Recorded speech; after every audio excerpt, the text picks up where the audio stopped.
This is the 2017 MacBook Pro review in 2021, and yes, I am back after a full blue moon. As you may know, the new M1 MacBook Pro has been released alongside the lineup of the iPhone 13 Pros. If you are interested in a review of one of these items, then please make sure you subscribe and like this video. But in today's video, we want to focus on the MacBook Pro 2017 and if it's worth it for you to buy in 2021. The first thing we're going to be talking about is the specs of the MacBook Pro. It has a 2.3 GHz dual i5 processor, also including turbo boost up to 3.6 GHz. As far as processing goes, I've had no problems. As long as you keep it in a cool environment, you should have no problems with your MacBook device. And it is so capable that I am editing a 4K video on this device right now.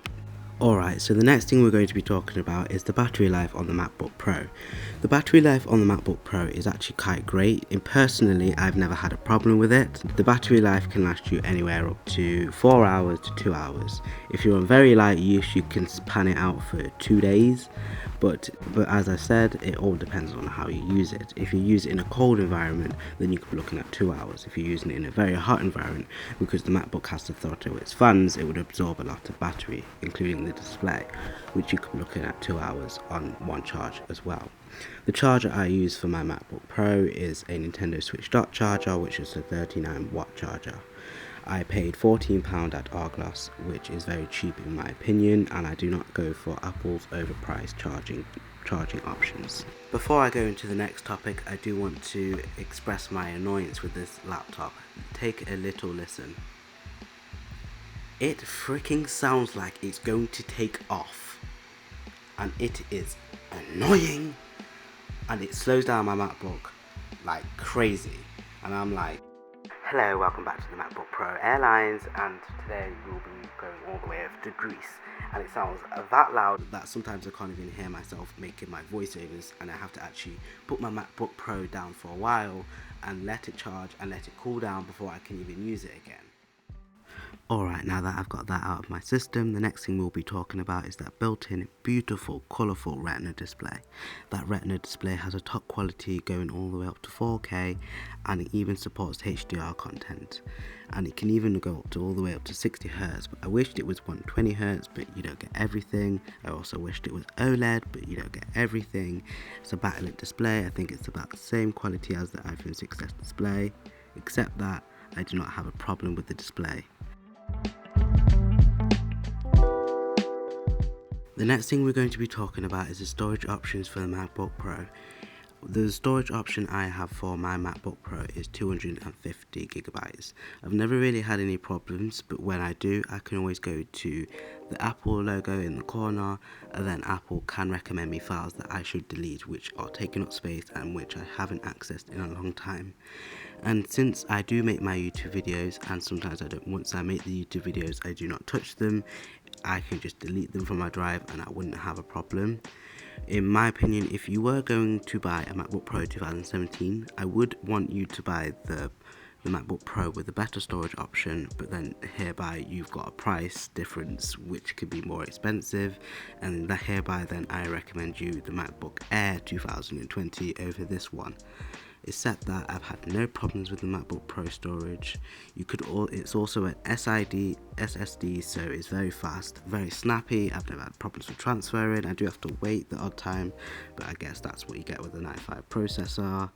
The next thing I would recommend is you to buy a hard drive to back up your MacBook on in case anything happens to your MacBook, which you could use the hard drive to possibly transfer files to that hard drive and to keep them safe and to free up storage, or to back up your phones or any data that you have backed up to your Mac. Alright, let's talk software. My MacBook is running macOS Monterey version 12.0.1 as of this recording, and it has 16 gigabytes of RAM, and except that I've never ever had any problems with software crashing. The odd occasion, but like you see in this video, I am running so many apps at once, so any computer would crash and buckle under the pressure I'm using, especially when I'm using Blender. This MacBook handles Blender tremendously. not even a single slowdown. If you're in a hot environment, then yes, it's going to slow down. But if you're in a nice temperature, cool environment, then your Mac can make sure it gets up to that extra boost to 3.6 gigahertz, and that's when you start seeing results when you're in that Blender application.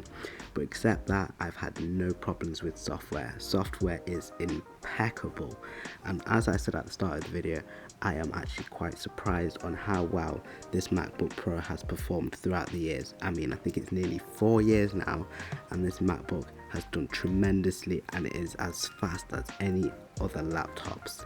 And that is Apple for you. They make iPhones that are still fast to this day. I mean, I'm using my iPhone 6s as a daily driver. If you want a review on that, then make sure you like this video. Alright, so the next thing we're going to be talking about is the MacBook Pro's keyboard. Now, the mouse trackpad is the best thing I like about the keyboard, except that I'm not a fan of anything else. The keyboard is clicky, tactile, and you can touch anywhere and you can feel those vibration motors. And it's lovely for haptic feedback when you're in apps or any apps that utilize it, especially Blender. The only problem I have with the keyboard is that the keyboard becomes very sticky over time. So if, let's say, you buy a MacBook Pro and it is good in physical condition, but the owner may have not looked after the keyboard and spilled a bit of things or got a bit of food in there, it can cause the keyboard to stick. And another thing I hear about the keyboard is when the light is on, the age becomes very apparent. When the light is on, it's no longer white, it's like a kind of a tingy yellow, and this is the problem I've had with my previous MacBook Pro. But unlike you guys who might buy this, I got this off my sister, which didn't really look after this very well and was very untidy with this MacBook. I gave it a bit of a clean and I've looked after it, but it's not really in the best condition, and this is one thing I hate about the keyboard. It sticks, and sometimes when it sticks, it does not respond correctly.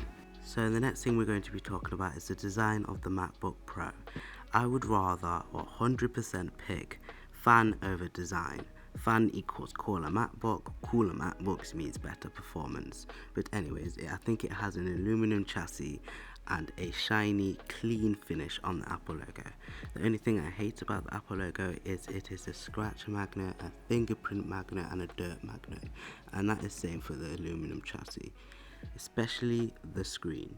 The screen contracts fingerprints like crazy, and it contracts dust particles, especially when I'm watching my videos.